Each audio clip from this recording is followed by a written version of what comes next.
오늘 은혜 받을 말씀 사무엘하 10장입니다. 사무엘하 10장 1절로 5절 말씀 찾으시고 낭독자가 낭독하겠습니다. 그 후에 암몬 자손의 왕이 죽고 그의 아들 한운이 대신하여 왕이 되니 다윗이 이르되 내가 나하스의 아들 한운에게 은총을 베풀되 그의 아버지가 내게 은총을 베푼 것 같이 하리라 하고 다윗이 그의 신하들을 보내 그의 아버지를 조상하라 하니라. 다윗의 신하들이 암몬 자손의 땅에 이르매 암몬 자손의 관리들이 그들의 주 한운에게 말하되 왕은 다윗이 조객을 당신에게 보낸 것이 왕의 아버지를 공경함인 줄로 여기시나이까?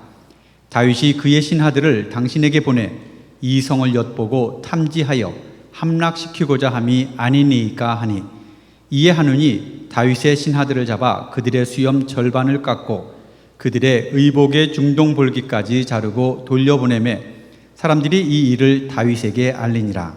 그 사람들이 크게 부끄러워하므로 왕이 그들을 맞으러 보내 이르기를 너희는 수염이 자라기까지 여리고에서 머물다가 돌아오라 하니라.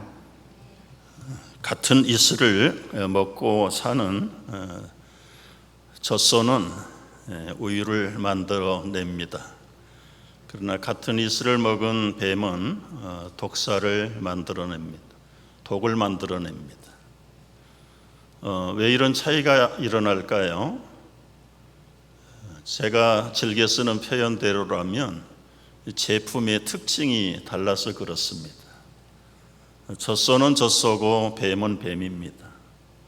그렇다면 똑같은 제품인 두 사람이 하나님의 은총을 먹었는데 한 사람은 해피엔딩이고 한 사람은 새드무비로 끝나는 이유는 무엇일까요?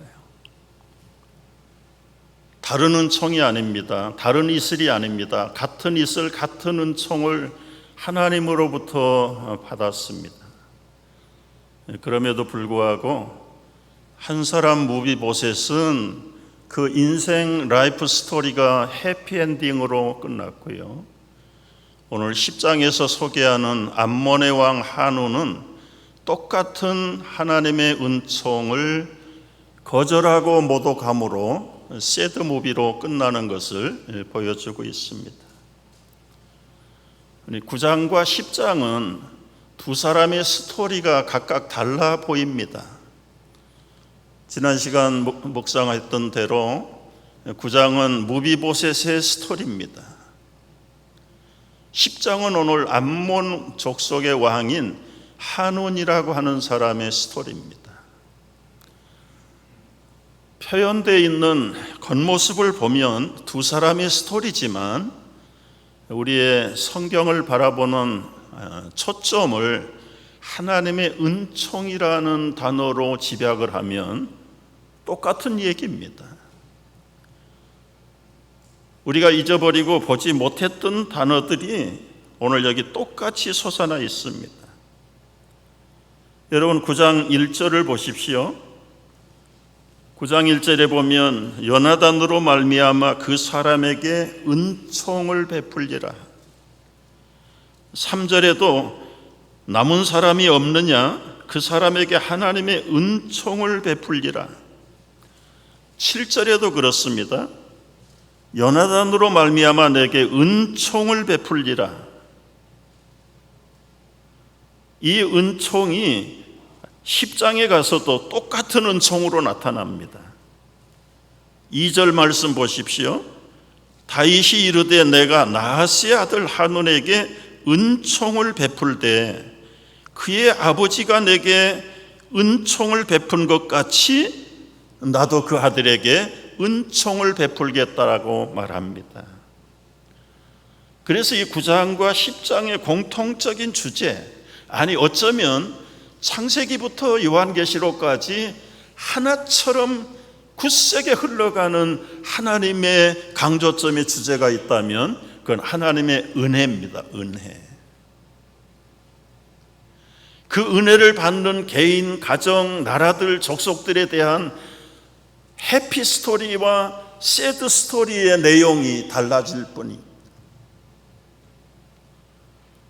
오늘 우리가 이 말씀을 통해서 바라본다면 이 하나님의 은총은 과연 어떤 의미를 가지고 있는가? 원어로는 헤셋 엘로힘, 하나님의 은총, 하나님의 자비, 하나님의 친절 궁율 인자가 각 사람들에게, 각 나라 족속들에게 임합니다. 이 하나님의 헤세드는 악인과 선인을 가리지 않습니다. 신분의 차이가 없습니다. 태양이 온 세상을 골고루 비추는 것처럼 하나님의 은혜는, 이 헤세드는 성경의 중심 주제 중에 하나입니다. 그런데 무비보셋은 이 하나님의 은혜를 받아들였고 암몬 족속의 왕 한우는 이 하나님의 헤세드를 거절하고 모독하고 대적함으로 스스로 파멸의 길을 걷는 것을 보여주고 있습니다. 여러분, 이 하나님의 은총이라고 하는 말 많이 쓰는 말입니다. 구약에 250번이나 나타나는 많은 강조점 가운데 하나가 하나님의 은혜입니다.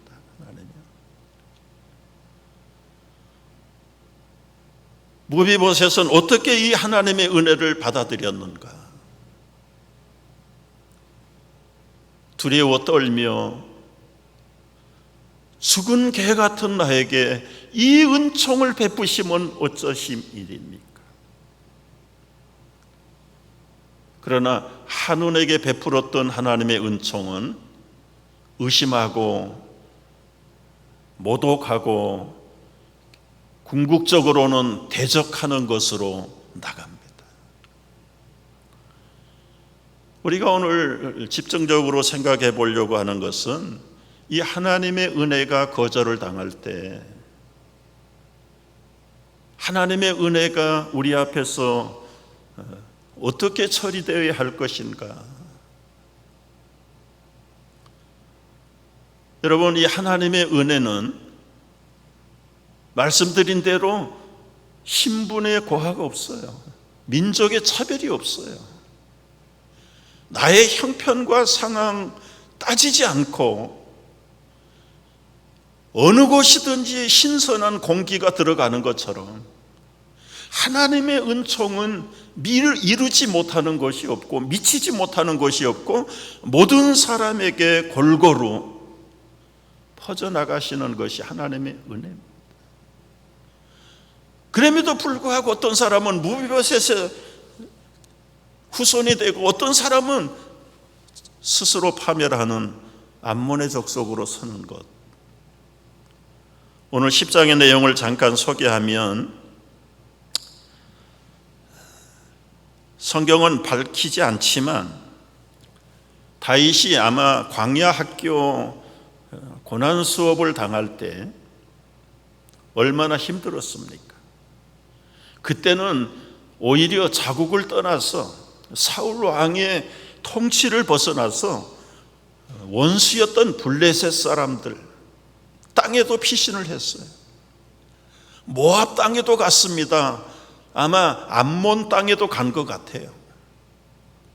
가는 곳마다 그래도 사울보다는 의리를 봐서라도 저들의 이익을 챙겨서라도 피신하여 온 다윗에게 호의를 베풀었어요. 그 중에 한 사람이 오늘 10장의 왕이 된 한운의 아버지 나하스라는 사람입니다. 2절 말씀을 보십시오. 다윗이 이르되 내가 나하스의 아들 한운에게 은총을 베풀다. 그의 아버지가 내게 은총을 베푼 것 같이 하리라. 과거에 은총을 베풀었던 이 한운 왕의 아버지 나하스가 세상을 떠났습니다. 그래서 이때를 통해서 그 고인에게 받았던 은혜를 되돌려주기 위해서 신하들을 조문사절단을 조직을 해서 보냈습니다. 그들이 암몬 땅에 이르렀습니다. 3절의 말씀을 보십시오. 하나님의 은총을 가지고 온 다윗의 조문사절단을 그 암몬 자손의 관리들이 한눈에게 속삭입니다. 왕이여, 다윗이 조문단을 보내는 것은 아버지를 공경하기 위해서 온 것 아닙니다. 다윗이 그의 신하들을 당신에게 보내서 이 성을 엿보고 탐지하고 함락시키려고 온 것이 아닙니까?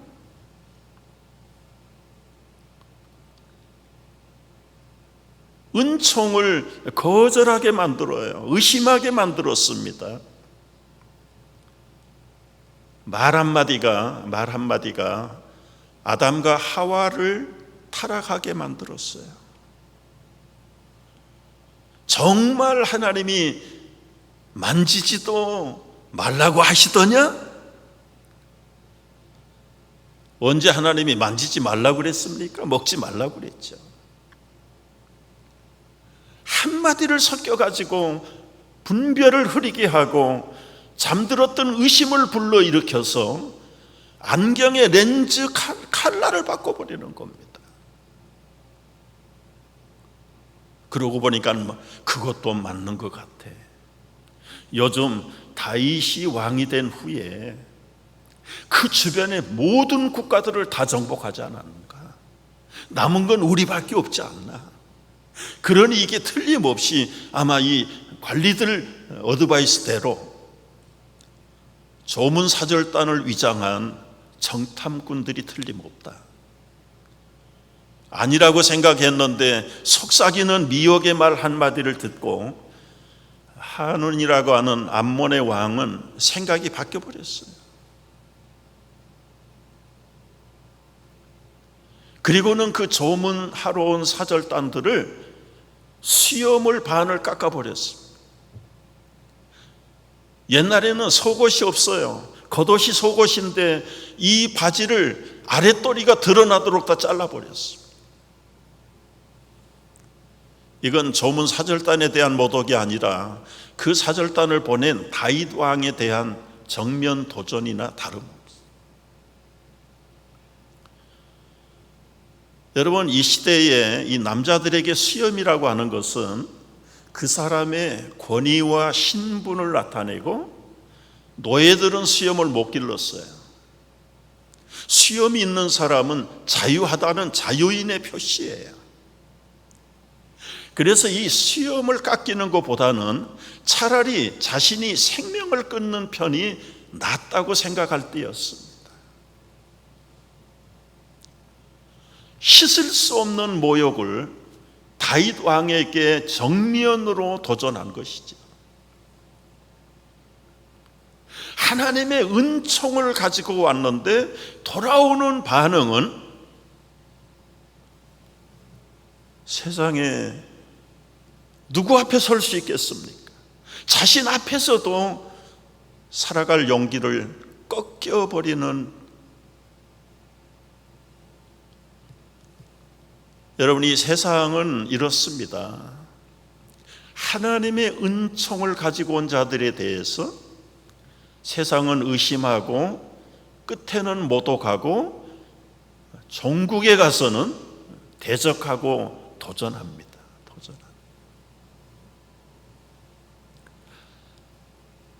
우리가 살아가면서 이런 사랑을 배신으로 받는 경우가 허다합니다. 왜 이렇게 하나님의 은총을 모독으로 나중에 가서는 스스로 도전해서 대적으로 갚아야 하는 겁니까? 이스라엘의 구약 성경은 그들의 역사잖아요. 역사를 소급해서 보겠습니다. 이 암몬의 조상이 누군가? 여러분, 아브라함이 고향을 떠날 때 조카 롯을 데리고 떠났습니다. 하나님이 복을 주어서 가는 곳마다 가축이 늘어나고 재산이 늘어나고 식구가 늘어나서 이제는 한 곳에서 살 수가 없었습니다. 그래서 결국은 분가를 하게 됐어요. 롯에게 우선권, 선택권을 주었죠. 네가 우하면 나는 좌하고 네가 오른쪽 택하면 나는 왼쪽 택하겠다. 선택권, 우선권을 롯에게, 조카에게 먼저. 그때 롯이 선택한 것이 그 물이 넉넉하고 초지가 무성한 소알 평지를 택했어요. 네, 눈에 보이는 소알 평지도 평지지만 그 평지 끝에 붙어 있는 소돔과 고모라가 롯의 마음을 사로잡은 겁니다. 결국은 롯의 삶을 보십시오. 어디에서 살았습니까? 소돔에 들어가서 살았습니다. 이때 아브람과 롯이 갈라집니다. 아브람은 아주 박척한 동서남북을 봐도 황량한 벌판이요 풀 한 폭이 없는 곳을 택했지만, 그러나 아브람과 아브람의 후손들은 시간이 갈수록, 세월이 갈수록 번성했습니다. 롯이 택했던 소돔과 고모라는 마침내 하나님의 이왕 불의 심판을 받게 됩니다. 이때에 롯에 살던 소돔에 살던 롯이 두 딸들만 데리고 겨우 몸만 빠져나와 피신을 했습니다. 그리고는 아버지와 딸의 근친 상간을 통해서 아들 둘을 낳았는데 그 아들들의 이름이 모압과 암몬입니다.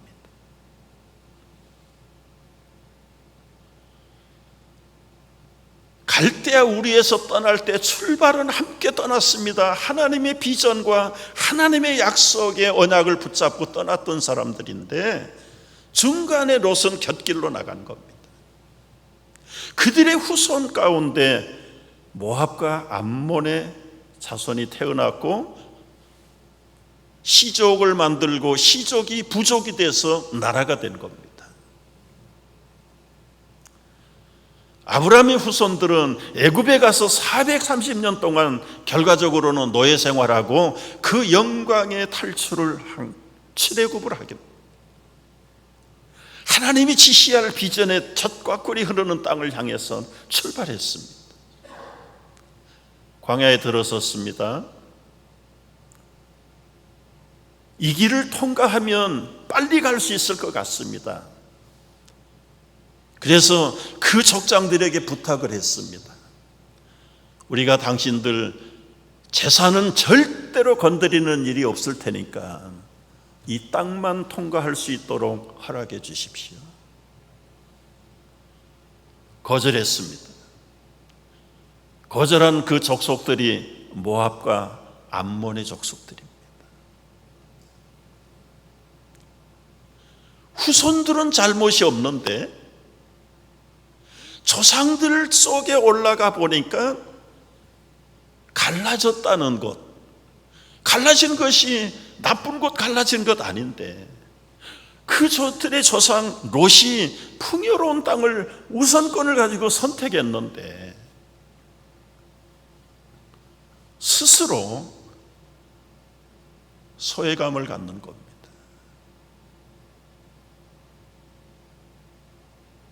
결국은 출생 자체가 정상화된 것 같지 않습니다. 그러면 그때라도 일반 은총을 통해서라도 다시 원점으로 돌아가면 되지 않습니까? 하나님은 회개하면 받으시는 하나님이시지 않습니까? 악인에게 하나님의 은총을 거절하시는 분이 아니십니다. 취소시키는 분이 아닙니다. 스스로 롯과 후손들이 하나님의 은혜를 거절하고 사양하고 곁길로 나선 것이지.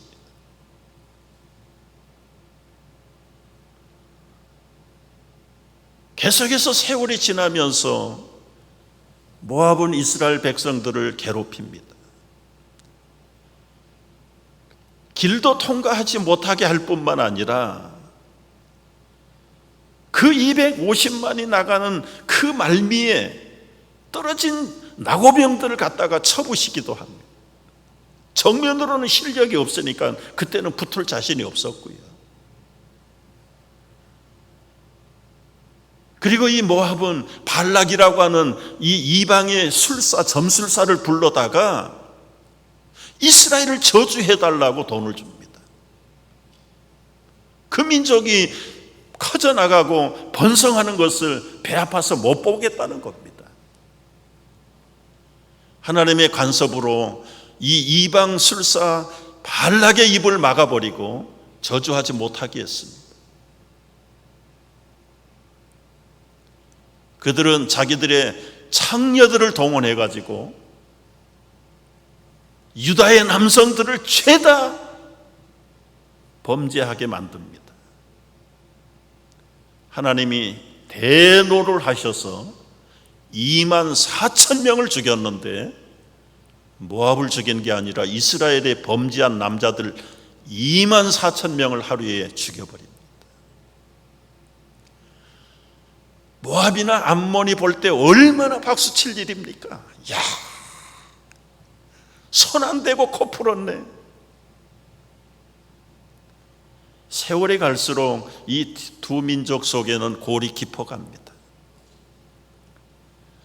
사사시대에 암몬이 모압이 번갈아 쳐들어와서 이스라엘을 괴롭힙니다.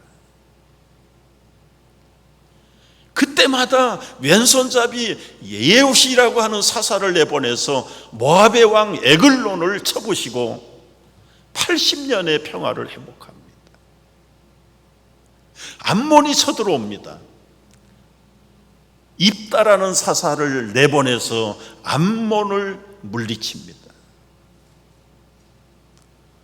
여러분, 세월이 지나가면서 이 이스라엘과 모압과 암몬의 뿌리는 점점 벌어졌어요. 너무 멀리 가버린 모압과 암몬을 하나님이 다윗 임금을 통해서 다시 한번 그들에게 은총을 베풀기 위해서 사절단을 보낸 것입니다. 사람들은 눈앞에 있는 것만 제대로 봐도 좋은데 제대로 보지 못할 뿐만 아니라 그 배후에 감춰져 있는 하나님의 어마어마한 그 은총에 대해서 이해를 하지 못하는 것입니다. 여러분, 여기서 우리가 짚고 넘어갈 것 두 가지가 있어요. 하나는요, 집안 사람들하고 원수지면 안 됩니다. 집집마다 숨겨진 히스토리가 있지요. 집안 밖의 사람들에게는 오픈할 수 없는 여러분 가정에 감춰져 있는 히든 스토리, 시크릿 스토리가 있어요. 우리 멧돼 할아버지가 이렇게 바람을 펴가지고 우리 아버지, 큰아버지 때 이 곁길로 갔다가 그래가지고 그 후손들이 원수가 됩니다. 원수가 돼요. 여러분, 혹시 여러분의 가문에 해당이 된다면 이제라도 우리는 어느 편에 서야 되겠습니까? 하나님은 이쪽 저쪽 가리지 않습니다. 다 하나님의 은혜 가운데 이미 대가 끊어져 버릴 것, 사울의 대를 끊어버리는 것입니다. 그런데도 요나단의 다윗과의 언약, 하나님의 다윗의 언약을 봐서 요나단에 끊어질 수밖에 없는, 사실상 끊어진 겁니다. 무비보셋이라고 하는 두 다리를 쓰지 못하는 장애의 아들 하나를 남겨놓은 것은 왕으로서는 건강하지 못하면 왕의 자격이 없어요. 겨우 생명만 유지하도록, 그러니까 왕가의 혈통을 완전히 두 다리가 장애된 것으로 끊어버린 겁니다. 끊어버린 겁니다. 그럼에도 불구하고 하나님의 은총은 다윗을 통해서 끊어진 그 요나단의 후손 무비보셋을 회복시켜서 입양시키시고 왕의 식탁에서 평생을 살아갈 뿐만 아니라 할아버지 사울왕의 모든 재산을 다 회복시켜서 15명의 아들들과 5명의 종들까지 종의 종을 붙여가지고 자자손손 번성하게 만들어주시는 그 하나님의 은혜가, 은총이 역대기서에 잘 나타나 있습니다.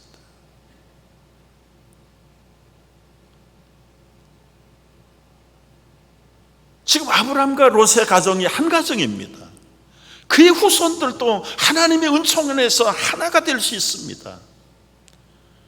그런데 그때마다 그 억하심정 때문에, 그 열등감 때문에, 그 자존감 때문에, 그 삐뚤어진 소외감들 때문에 스스로 오해하고 스스로 대적하고 하나님의 은혜를 거역하다가 결국은 다윗의 원수가 되었고, 여러분, 집안 사람, 특별히 우리 한 집안이라고 하는 교회 안에서도 마찬가지입니다. 안 보면 그만이 아니에요. 교회 바꾸면 끝나는 것이 아닙니다. 교회 머리는 그리스도신데, 이 교회 머리나 저 교회 머리나 다 똑같은 그리스도신데, 건물이 달라졌다고요? 장소가 달라졌다고? 예배당 이름이 달라졌다고 머리가 달라진 겁니까? 우리가 은혜를 거절하는 방법들이 우리의 얄팍한 깨로 거절할 수 없어요. 방법은 하나입니다. 무비보셋처럼 납작 엎드려서 그야말로 죽은 개 같은 이 쓸모없는 인생에게 베푸신 하나님의 은혜가 무엇입니까? 이 한 푼어치의 가치도 없는 삐뚤어진 자존심들 때문에, 곡해된 열등감들 때문에 하나님의 은총을 거역하고 모독하는 사람. 그래서 여러분, 성도들 간에, 여러분의 집안 식구들 간에 절대로 원수 맺지 말고 살아야 할 것입니다. 두 번째 기억해야 될 것은요, 이런 사랑을 모욕으로 당하고 은혜를 거절당할 때 우리는 어떻게 처리해야 할 것인가?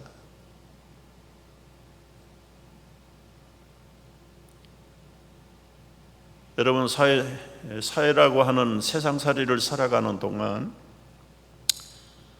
때로는 오너가, 주인이, 사장이 직원들에게 정말 자기는 못하면서도 최선을 다해서 저들의 월급 챙겨준 죄밖에 없는데 나중에 가서는 원수를 삼습니다. 우리 주변에서 흔히 일어나는 일들이고 아마 여러분도 당하는 일들이에요. 얼마나 억울해요. 이거 무슨 우리말로 보선 뒤집듯이 확 뒤집어서 보여주고 싶은데 다 지나간 날들 보여줄 수도 없는 것들.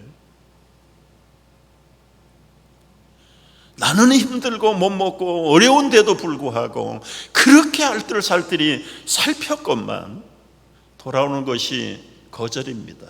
대적입니다. 원수를 맺습니다.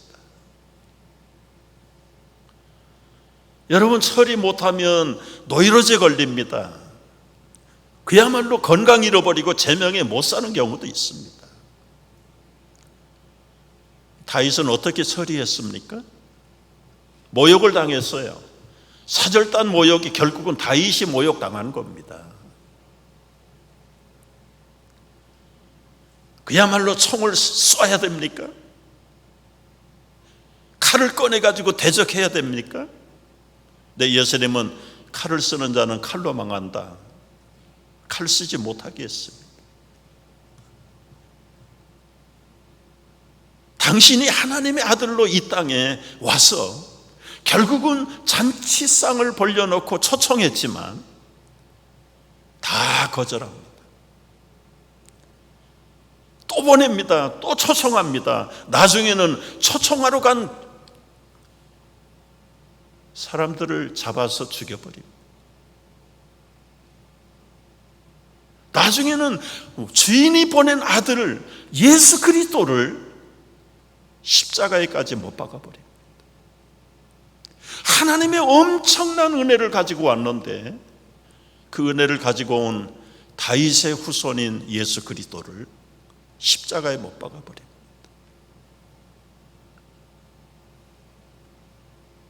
제자들은 혈압을 가라앉힐 수가 없어요.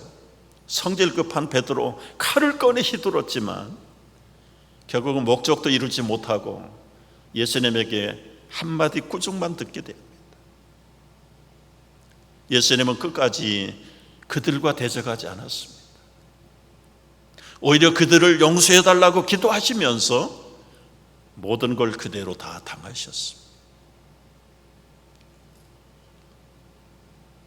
오늘 암몬 족속에게 모욕을 당한 이 다윗은 예수님의 상징입니다. 다윗이 처했던 행동이 뭐였습니까? 5절에 보면은 사람들이 그 일을 다윗에게 알렸어요. 크게 부끄러워합니다. 여러분, 아랫도리를 내놓고 수염이 반쪽밖에 남지 않는 이 형편없는 모습을 들고 어떻게 예루살렘 성으로 돌아올 수 있겠습니까? 다윗이 조처를 합니다. 예루살렘 돌아오지 말라. 너희들이 수염이 자랄 때까지 여리고에서 머물다가 돌아오라. 두 가지, 다윗이 그 모욕을 당한 신하들에게 두 가지를 조처합니다. 하나는 부끄러움을 감싸줬어.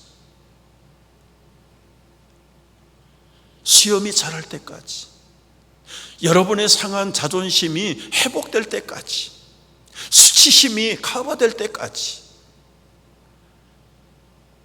여러분 아마 보기 좋게 수염을 다듬어 길러내려면, 우리 남자들 해본 사람은 알겠죠. 저는 뭐 안 길러봤으니까 모르는데 아마 몇 3년은 기다려야 될 겁니다.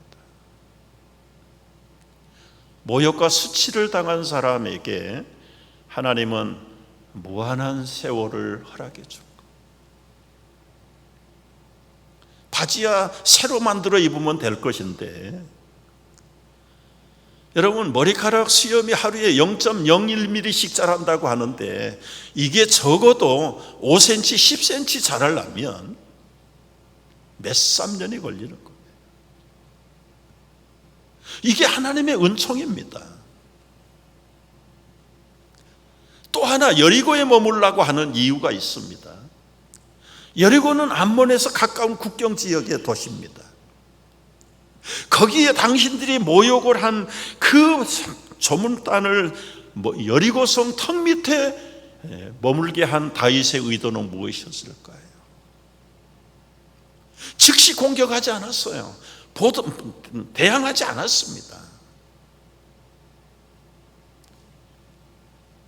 그 암몬이 저지른 그 은혜를 거역하고 모독했던 그들의 코 밑에다가 그 모욕당한 신하들을 머물게 한 이유, 스스로 부끄러움을 알게 하고 스스로 북한에서 보냈다는 편지처럼 우리가 잘못했습니다 라고 회개하기를 기대하는 마음이죠.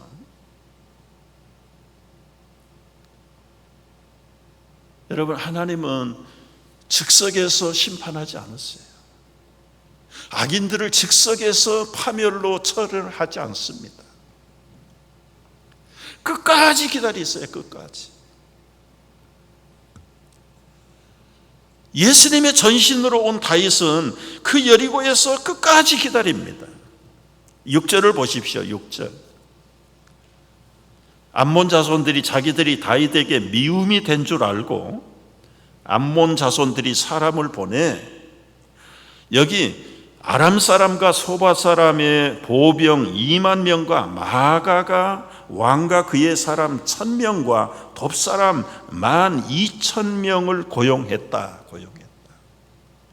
33,000명의 외병들을 고용한 겁니다. 고용.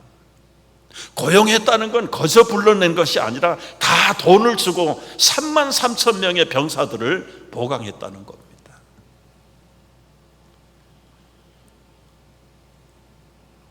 국고가 얼마나 많이 쌓였는지 모르지만 여러분, 33명도 아니고 3만 3천 명의 외국 군대를 용병으로 돈 주고 사올 때는 그 돈이 얼마나 많아요. 스스로 자멸하는 길에 들어선 거예요. 하나님이 심판하기 전에, 다윗이 대적하기 전에 스스로 잘못된 걸 알았으면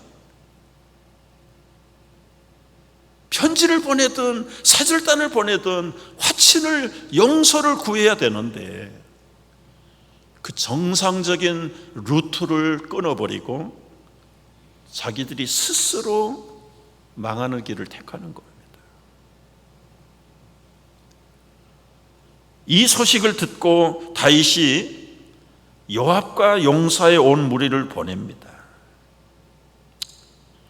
결국은 암몬 자손들이 나와서 성문어기에 진을 쳤고, 그리고는 또 다른 용병들은 들에 분산을 시켜서 분산 작전을 꾀했습니다. 결과는 무엇입니까? 담대하게 나선 요압과 다윗의 군대가 결국은 이 암몬의 용병들까지 다 13절 보십시오. 요압과 함께한 그 백성이 아람 사람을 대항하여 싸우려고 나가니 그들이 그 앞에서 도망했습니다. 암몬 자손은 아람 사람이 도망함을 보고 그들도 아비새 앞에서 도망하고 성읍으로 들어간지라 요압이 암몬 자손을 떠나 예루살렘으로 돌아갔습니다. 그 암몬의 성읍까지는 쳐들어가지 않고 그냥 요압이 그 정도로만 혼쭐을 내고 돌아옵니다. 문제는 15절에 보면 이제 암몬보다 그 용병으로 가서 혼치검이 났던 아람 사람들이요, 이스라엘 앞에서 패하였음을 보고, 여러분 유럽에서 가장 센 군대 용병이 스위스 군대라고 그러잖아요. 그래서 바티칸의 이 근위병들이 전부 스위스 용병들이 지금도 수백 년 동안, 수천 년 동안 그 대를 이어서 상징적으로 근위병으로 선다.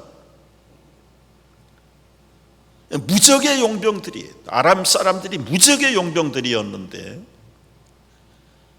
이스라엘과 요압의 군대에게 도망치고 패전하는 자존심이 많이 상했습니다.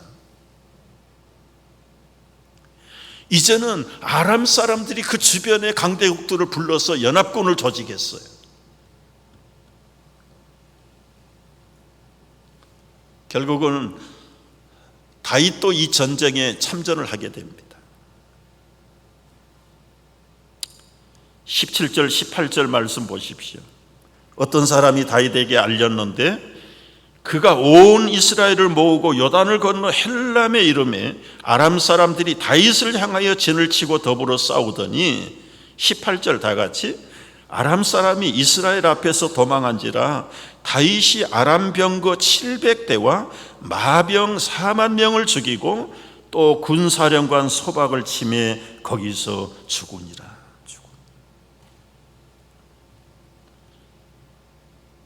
여러분, 아까는 3만 3천 명이 왔다가 다 흩어지고 패전하고 도망치더니 지금은 병거 700대와 마병 4만 명을 아예 죽여버렸어요.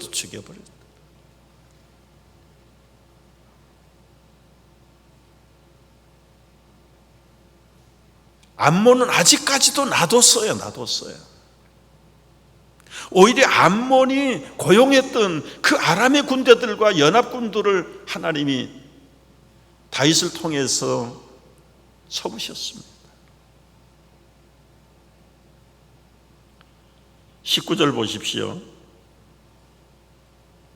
하다데셀에게 속한 왕들이, 그 연합군들에게 속했던 사람들이 이스라엘 앞에서 패함을 보고 이스라엘과 화친하고 섬기니 그러므로 아람 사람들이 두려워 다시는 암몬 자손을 돕지 아니하리라. 여러분, 암몬이 의지하던 아람 사람들마저도 패전을 해가지고 조공을 바치는 신세가 됐어요. 오늘 이 성경에는 이 암몬의 말로가 아직은 나타나지 않습니다. 그러나 이제 11장에 가면 대대적인 우리야 장군을 비롯해서 33인의 용사들이 이 전투에 나가는 광경이 나와요. 결과는 우리가 보지 않아도 그 결말은 어떻게 됐습니까? 결국 하나님의 은총을 거절하고 모독하던 이 암몬의 후예들은 무비보셋의 후예들과는 정반대의 길을 스스로 자취한 것입니다.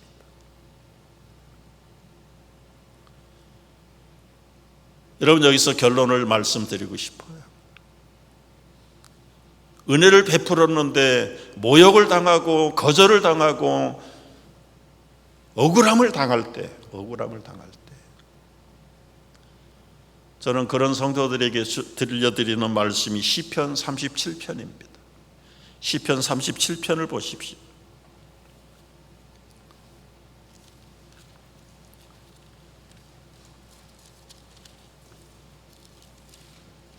한번 같이 읽어볼까요?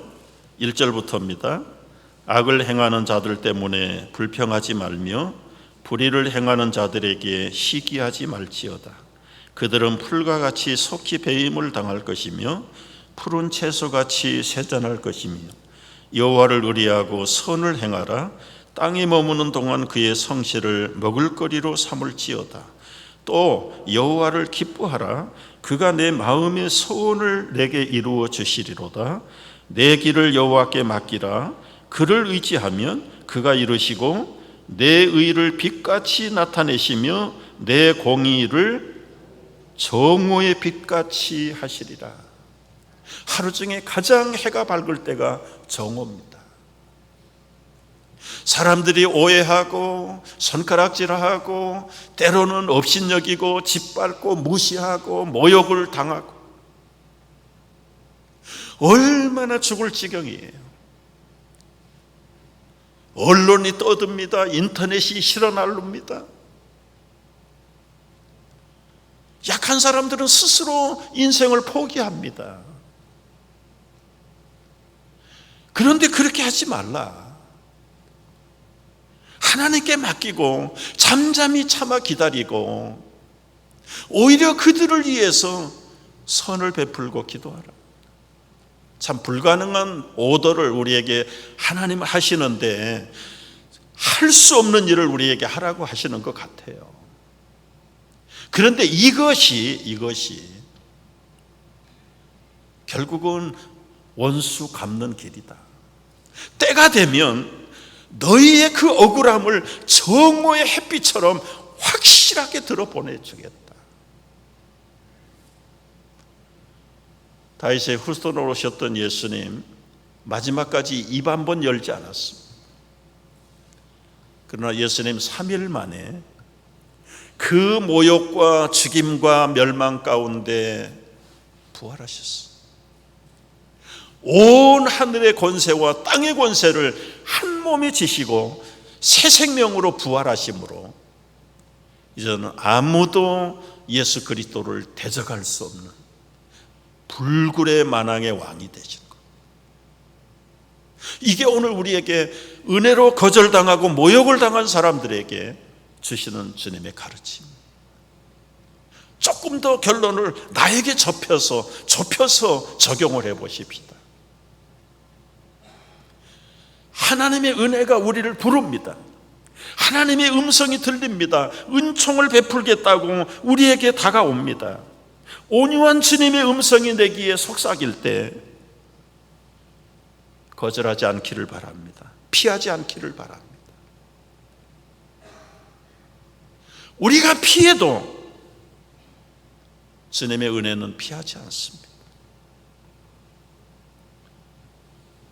인생이 지금이 전부가 아니라는 것을 깨닫고 심판날이 가까이 온다는 사실을 분명하게 깨닫고 여러분 속에 찾아온 하나님의 은총, 여러분의 마음 문을 두드리는 예수님의 복음의 음성을 듣고 마음속에 주님을 영접하시고 피하지 않는 온 성도들, 방송을 듣는 여러분 되시기를 주의 이름으로 축복합니다. 기도하겠습니다. 온유한 주님의 음성 내 귀에 속삭이네. 내 맘문 두드리고 주님을 영접하라. 피하지 말라, 피하지 말라. 우리가 곁길로 피해도 마음속에 오시리니 심판날 당할 때 주님 너를 맞을 준비해. 마음속에 주님을 영접하라, 주님을 영접하라. 오늘 또 다윗의 은총을 통하여 우리에게 찾아오셔서 속삭이시는 성령의 초대의 음성 앞에 마음문을 활짝 열기를 원합니다. 우리 집안에 사이졌던 것들, 때로는 성도들 간에 벽이 생겼던 것들, 하나님 이 시간 다 주님의 복음 앞에, 은혜 앞에 내려놓기를 원합니다. 세상은